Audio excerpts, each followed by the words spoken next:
51 দিন ধরে যারা যেই সকল মা বোনরা আমার এখানে আন্দোলন করছে তাদেরকে কাজে ফিরে যেতে দেন, ন্যায্য যে সেবা দেবার কথা ছিল তাদেরকে সেই সেবা দেওয়ার ব্যবস্থা করে দেন। এটার জন্যই তাদেরকে চাকরিতে দেওয়া হয়েছিল এবং সেই কাজটাতে বাধাগ্রস্ত করছেন কিছু দুর্নীতিবাজ আমলা এবং মাননীয় উপদেষ্টা মহোদয়। আমরা খুবই দুঃখিত যে এইরকম নারী অধিকারের ব্যবসা যারা করেছেন, গত 5 দশক ধরে এনজিও ব্যবসা করেছেন, তারা আজকের নারীদের পাশে দাঁড়াচ্ছেন না।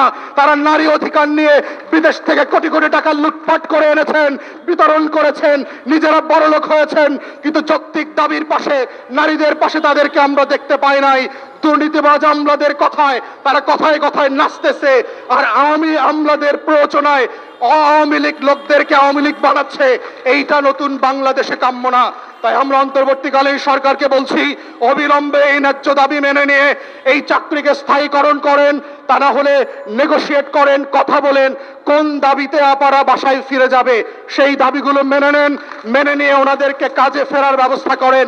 51 দিন ধরে তারা রাস্তায় বসে আছে, তাদের নিরাপত্তার প্রশ্ন আছে, তাদের পরিবারের বাস্তবতা আছে, তাদের ঘরে বৃদ্ধ বাবা মা স্বামী আছে, বাচ্চারা আছে, তাদেরকে রেখে এই বাস্তবতার জন্য আপনারা যারা বাধ্য করেছেন আপনাদেরকেও জবাবদিহিতার আওতায় আনতে হবে এবং ক্ষতিপূরণ দিতে হবে।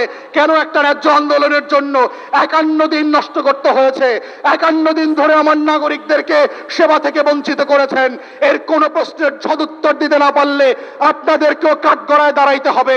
এই কাঠগড়া 24-এর গণঅভ্যুত্থানের কাঠগড়া কাউকে ক্ষমা করবে না, সেই বাস্তবতা ভুলে যাবেন না। তাই আজকে আমাদের পক্ষ থেকে এবং মাননীয় অভিজ্ঞ আইনজীবী দোলন ভাই এসছেন এই সংহতি জানানোর জন্য, এই ন্যায্য দাবির পক্ষে যারা অন্তর্বর্তীকালীন সরকারের দায়িত্ব পালন করছেন, অবিলম্বে এই দায়িত্ব, এই ন্যায্য দাবি মেনে নেবেন, ওনাদেরকে বাড়ি পাঠানোর ব্যবস্থা করেন এবং তথ্য সেবার দায়িত্ব পালন করবার জায়গা সুযোগ করে দেবেন।